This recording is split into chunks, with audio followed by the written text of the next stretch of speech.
What's up, guys? My name is Tal Short. I'm the Senior Product Manager for Training Footwear. I'm here with a special guest, our lead Special designer. guest. Yeah, our lead designer in our training category, Mr. Jonny Jensen. What's up? Hey Tom, thanks So for getting together. Looking forward to chatting about the Nano X. yeah, That's so what we're doing, right? yeah, I think so. But we do. I guess maybe before we get in the X, so let's hear some of the projects that you've worked on during your time at Reebok. Yeah. So me and you have had a chance to work on a handful of products in the training category, training performance, and we've been through quite a few of these. I guess the first one, if I remember right, was the Speed 2. It was either the Speed 2 or the Legacy Lifter. Yeah. I don't know which one came first. They might have even been the same season. But that's when me and you got acquainted. I was new to the brand. It was an awesome process to work with you and the team and get familiar with the Reebok training category. And I think we had some good success with the Legacy and the Speed, and of course, being around you and the brand, understanding a little bit more about the CrossFit athlete, training athlete, and those were some great projects. And those were the first ones, and there have been others since. But that's kind of where it started. Let's talk about our newest baby, our Nano X. I mean, this guy obviously launched this week globally, so we're talking, now everyone can get their hands on this shoe. I remember sending you guys and talking through the brief. I mean, it was almost about 18 months ago, so we're talking year and a half, almost 2 years ago. We started talking about this shoe. How was that experience like building a Nano? Because is this your first kind of Nano that you built? And then kind of just talk through like that early mindset. Was there extra pressure because it was Nano and you kind of knew the history? So kind of walk us through like how that started. I had built projects with you and with our developer Cage enough times that I knew what we were up to. I knew that we could get it done. At least I had the confidence that we could get it done right. So I was just excited to be able to work on the Nano and to know that on this occasion, it wasn't to support the innovation team, but it was actually to lead the design of the project with you. And knowing that what the Nano is and how important it is to that consumer, it's always great to work on projects that are so important to the brand, but also that people are passionate about. Yeah, so let's get into some of those details that we were talking about. So I know with the brief, I mean, obviously I helped write the brief. So it's like, we really want to amplify that, that performance comfort, really play into, almost that structure feel like you speak into. But maybe talk us through like some of your key elements that you were really focused on. I mean, obviously the Flex Weave is a really cool update. So maybe just talk through some of the, the high density foam and whatever else you feel like, people should probably hear about. From the very beginning, when we were talking, there was a couple things that floated to the top that we wanted to do at the 10. One of them, the one that I remember focusing on the most, was just like comfort at every detail. Like we wanted to elevate the comfort. We know that when consumers put on our shoes, like a lot of guys who have had the Nano over the years, they maybe know what to expect or they're used to a certain kind of feel. But we wanted to have a shoe that no matter who you were, when you put it on, it immediately felt comfortable. We also wanted to elevate the finish of every detail. We wanted to be hyper aware of like, how are we going to finish these details, elevate them, consider them as best that we're able to make it look finished to a degree that would turn heads from just a design standpoint.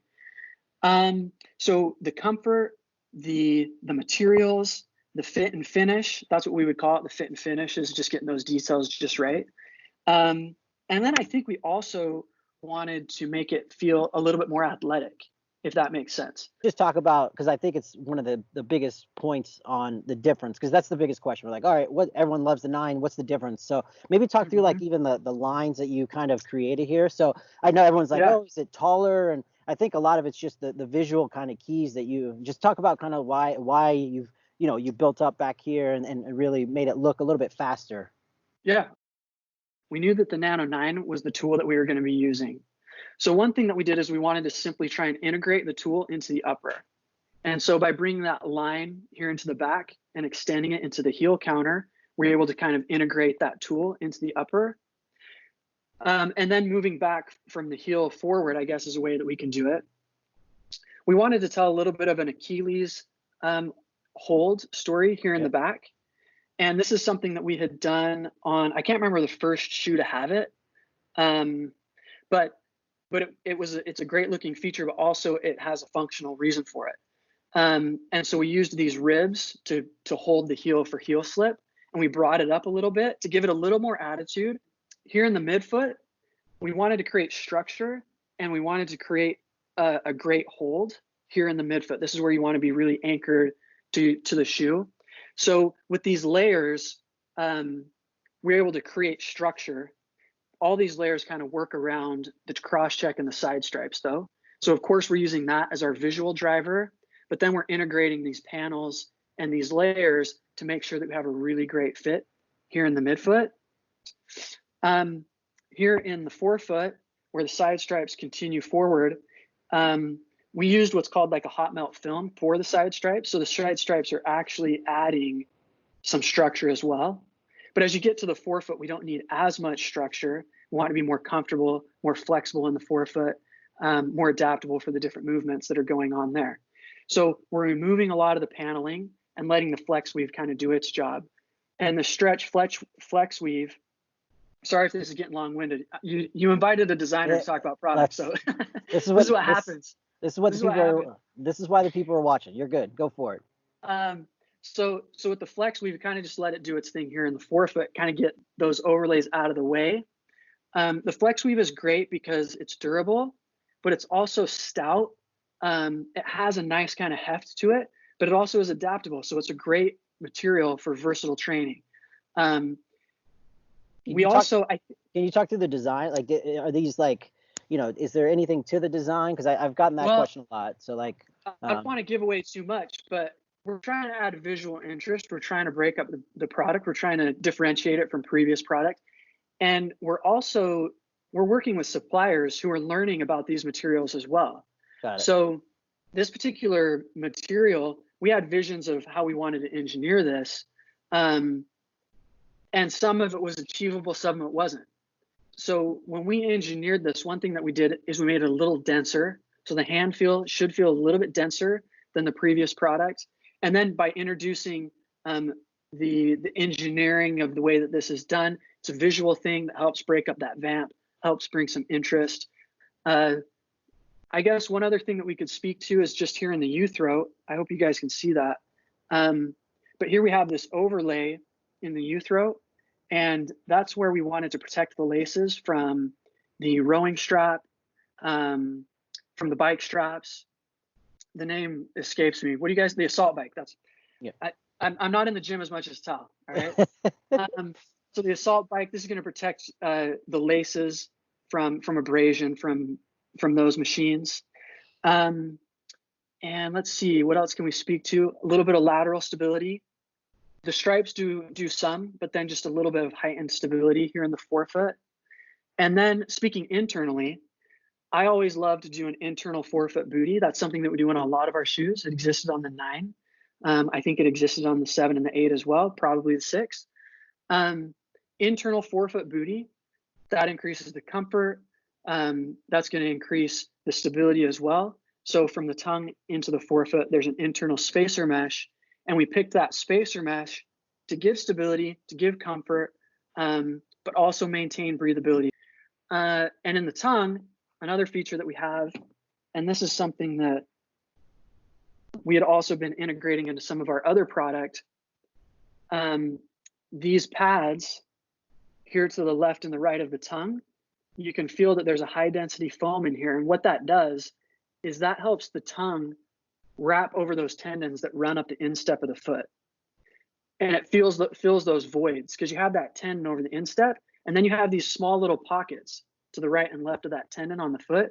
So these foam pads, they fill that, and then they keep the tongue from moving on the shoe. Lastly, we come to the collar here, and we took some learnings from basketball product in the foam that we wanted to use here. It's going to hold you better, and it's really resilient. When you feel this foam, it's not too stiff. but it's also not too soft. It has like an active feel to it, a resiliency and a rebound to it that's really great. And then I like to highlight the fact, and this is something that those who have the shoes will be able to see, but there's a little graphic around the eyelet on both sides that comes from, on our old shoes, when you go back inside of the shoes, there was a label, and that label said from a tradition of over 100 years. And I've always loved that. So on today's performance product, I like to give a nod to that, Cool. and remind people that Reebok's been around for a long time. So it's pretty obvious that, you know, we're passionate about what we do at Reebok, and you can see it through the design. So just thank you for all your hard work on the shoe, and I hope everyone, you know, that took time to watch this video really enjoyed what they saw, because I think it's cool to really see that process. It's something that I don't think a lot of companies share, and I think it's important to see kind of the people behind some of these shoes. So I do want to thank the community, you guys. Amazing, you know, first week of sales. Just thank you guys for the support. Keep the comments coming, whether they're positive or negative. We're always, you know, open to any sort of feedback. So if it's on Reebok's Instagram or wherever you want to post, let us know, and just tag us, and so we can keep an eye on it, just to, you know, make better product in the future. So we appreciate your support. Thank you, Jonny, for everything. We'll see you guys later.